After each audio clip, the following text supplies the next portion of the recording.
All right, so this is essentially a continuation of the examples that we just finished up in the last video. This is literally just the finishing up the examples and then we're moving on. So just to make sure these are, I said earlier that these were the 5.2 notes. I want to reiterate these are actually 5.3 notes right here. This is 5.3. We'll be able to so this is 5.3. The first video we did was, first video was 5.1 slash a little bit of 5.2. The second video we did that we just finished up was 5.2 and a little bit of 5.3 and then 5.3 notes. As far as homework is concerned, all you have is a 5.1 practice set, which deals with a lot of the first half of that first video, and then you have a 5.3 practice set as well. All right, so just wanted to make sure we were clear on that. I will try to be a bit clearer on my next videos about the order of the notes and all that kind of good stuff. Alrighty, so let's do this. We only got 3 examples here, so I want to try and be pretty brief with this real quick. So we got 3x to the negative 1 times x to the negative 2 times x to the 3/2 power here. All right, so again, we have multiple terms, but it doesn't really change what we're doing. It's basically multiplication, so what we need to do is we're going to add all of these exponents up. Again, I'm going to do and also the numbers out front. I'm just going to multiply those together, but 3 times 1 times 1, that's just going to give me 3. And so I have x to the negative 1, x to the negative 2, and then x to the 3/4. Remember, I'm just adding those exponents, so I'm just going to do negative 1 plus negative 2 plus 3/4. I'm going to treat these negative 1 over 1 and negative 2 over 1, and I need to turn these into fractions. So common denominator is 4, so I'm going to do 4 over 4 here, 4 over 4 here. I get negative 4 over 4 plus a negative 8 over 4 plus the 3 over 4 we started with, okay?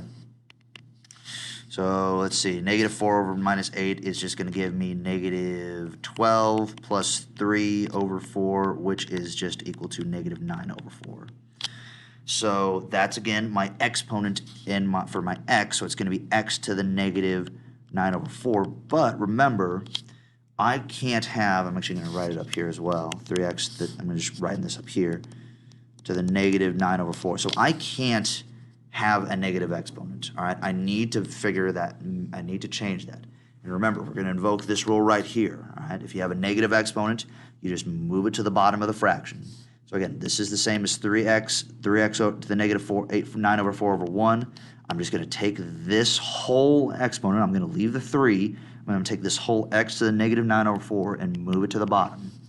So I'm going to be left with 3 on top, and then on the bottom, x to a positive 9 over 4, okay? So that is that right there. Let's move on to these last couple examples here, okay? So I have p to the negative 1/2 power time, all of that raised to the negative 5/3 power. Remember, I'm gonna invoke this rule right here. It's a power to a power, power to a power.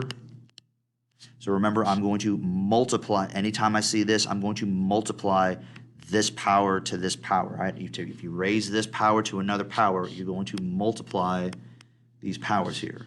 So let's just go ahead and do that. I'm going to do negative 1/2 times negative 5 over 3. Remember, multiplying fractions, we just multiply across the top, multiply across the bottom.